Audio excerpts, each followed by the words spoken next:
Adam from AB Beauty, and this video is all about creating the perfect flawless base. First step is primer. So what primer helps to do is create a really beautiful, even complexion. New age primers also have an ingredient in them known as spherical polymers. So they're little hydration spheres that fill in fine lines and wrinkles and enlarge pores. So fabulous before makeup. I'm going to apply a small amount of primer to a buffer brush. Now you could use your fingertips or a sponge and layer this through the forehead, nose, chin, and cheeks. Then using little buffing strokes, working outward towards the hairline and towards the jawline.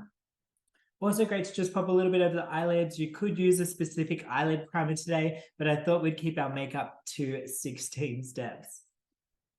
Our next step is then going into foundation. Now, there's so many beautiful foundations out there that you could choose, but I'm going to talk today about 3 styles of foundation. So we have a light coverage, like a tinted moisturizer or a BB cream. That's actually what I wear most days. So really beautiful for a little bit of protection, some coverage and some color, but feels super natural. You might like more of a medium coverage foundation. This is what I love for, say, work or for camera. Also love this perhaps for a girls' night out or lunch with the girls, which is going to be our theme and our look for today. And then you might like a full coverage for a wedding, a formal, a photo shoot, new LinkedIn profile pictures, something where perhaps you're going to extra effort with your outfit and your hair. So you want that fuller, flawless coverage. So for today, we're going for a medium coverage, and I'm going to pop 2 pumps onto my brush. But actually, before I do that, what I might just show you is how to color match. So if I was color matching in store, or you're seeing a beauty professional, fabulous to color match from the cheeks just down to the jawline. We usually have the highest amount of color on the cheeks, as you can see that I do, and are the most fair along the jawline. So once I've applied the product in this area, I can just simply buff this in and just make sure that the foundation disappears. So if the foundation starts to disappear, then we know we're headed in the right place for our foundation. I'll apply some to a brush, so layering this over, and then evenly distributing the foundation through the forehead, the nose, the center of the cheeks, and then just blending out with any excess. We don't want to apply too much to the eyelids, so starting from the center, little buffing strokes, working outwards. By the time we get to the hairline and the jawline, we don't want to have a lot of product. A small amount of foundation under the eyes is fabulous. I only like to put a little bit above the top lip. You can lay it down and around to the jawline. I'm just going to put a light layer on because I do have facial hair.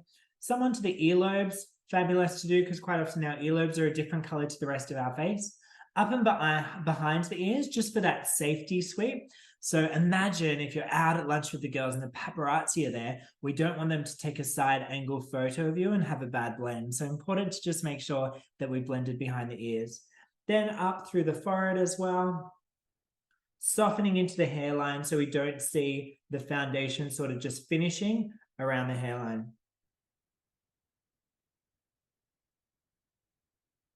Any excess over the eyelids. Also with any darkness under the eyes, we don't need to put any extra foundation because that's where our concealer will come in. So that's all been blended through. I'm really feeling quite happy with that finish. So now I can go on to concealer. So you can use concealer directly from your product. I like to apply it, however, with a flat concealer brush. They're my absolute favorites for applying concealer. I'm just going to grab one of those from here. And I'll show you for an everyday makeup where I would suggest to apply concealer. I do also love a concealer to have a slight yellow base, so that's going to really help to neutralize any discoloration from with the concealer. So a little bit in the inner corner of the eyes using the flat concealer brush, coming down following any shadowing from that inner corner. Outer corner will give us a beautiful lighten and lift for the eyes. Beneath the arch of the brow, give us an instant brow lift. Who wouldn't love that? Beside the nose, we tend to have some shadowing, perhaps some broken capillaries or some redness through that area. A touch on the Cupid's bow to lighten and lift. It accentuates the top lip. Beneath the bottom lip. And then if you are over the age of 30, as I am, you might have a little bit of shadowing through your nasal labial folds, so just through here, or marionettes. So a touch of concealer in those areas can really help to neutralize any discoloration. Then just going in with our fluffy brush. I absolutely love an eye blend brush for this. I'm patting in the concealer.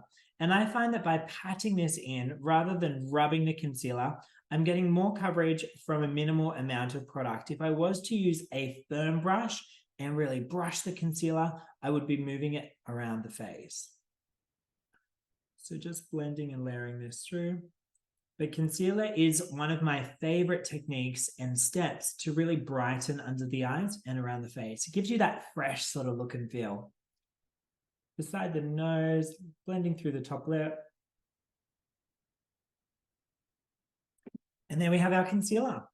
Now, next step is to set all of our liquids with a powder, just to ensure that if you're out during the day and then your day continues to dinner with the girls, you get home, look in the mirror and go, gosh, I still look amazing. We want your concealer to have that longevity. So there's two different types of powders that you could use that we generally use in makeup. One is a loose powder. The one that I'm using today is completely translucent, so it has no shade or color to it. Or you could use a compact, fabulous for touch-ups throughout the day because there is a little mirror and a sponge in there. And these usually have a color or a pigment to them, so you need to choose the right shade. Today I'm going to use a loose powder. And the main ingredients that I look for in loose powder is mica, M-I-C-A. So mica is a natural mineral that doesn't sit in fine lines and wrinkles or in large pores. A touch of powder onto my big powder brush, tapping off any excess, starting from the center of the face, and I'm really going to press and blend out. You will see immediately that just helps to mattify my skin. It gives me like a glow matte finish, which I love. Particularly living in Queensland, tend to get a little bit of that extra shine. But if you do find that your skin is dry, mica will still be a beautiful powder for you.